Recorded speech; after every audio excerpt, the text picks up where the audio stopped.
பொருளாதார நிபுணர் ஆடிட்டர் ஸ்ரீனிவாசன் நம்முடைய இணைந்திருக்கிறார்.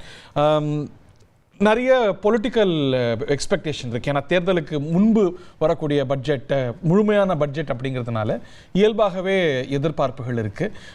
அதெல்லாம் பூர்த்தி செய்யறதுக்கான ஒரு ஃபினான்ஷியல் கூஷன், ஒரு எக்கனாமிக் கூஷன் அரசுக்கு இருக்குன்னு நினைக்கிறீங்களா? இந்த பட்ஜெட் பற்றிய உங்களுடைய பார்வைகள், எதிர்பார்ப்புகள் என்ன? புதிய வரிகள் எதுவும் இருக்காது.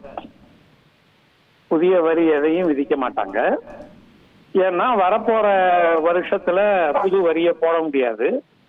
அவங்களுக்கு முழு சுதந்திரம் இருக்கக்கூடிய ஒரு வருடத்துக்கு இருக்கக்கூடிய வழிமுறையாக இதை எடுத்துக்கொள்வார்கள். அதனால புதிய வரி எதையும் போட மாட்டாங்க.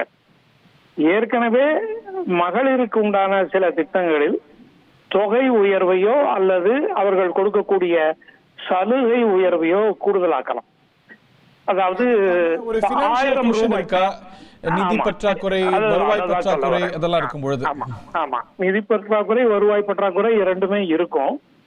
ஏற்கனவே இருக்கக்கூடிய கடன் தொகை, அதற்குண்டான வட்டி என்பது அவர்களுக்கு மிகப்பெரிய சுமையாக இருந்தாலும் இரண்டு இடங்களில் மட்டும் அவர்கள் புதிய விஷயத்தை கொண்டு வருவார்கள். ஒன்று புதிய வரி இல்லாமல் இருப்பது, இன்னொன்று மகளிருக்கான திட்டங்கள்.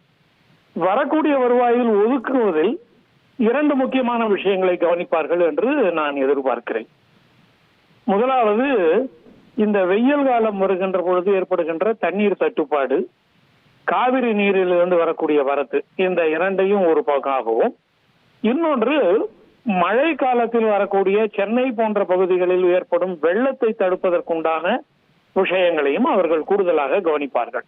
அதற்குண்டான புதிய திட்டங்கள் இருக்கும். இந்த வருஷம் வெள்ளம் வந்தால் அதை சமாளிப்பதற்கு உண்டான, அதாவது தூர்வாருகின்றது, புதிய பாதை அமைப்பது, மழை நீர் வடிகால், இவற்றையெல்லாம் சீர் செய்வதை அவர்கள் பார்ப்பார்கள். அதற்குண்டான திட்டத்தை இந்த முறை கொண்டு வருவார்கள் என்று நினைக்கிறேன்.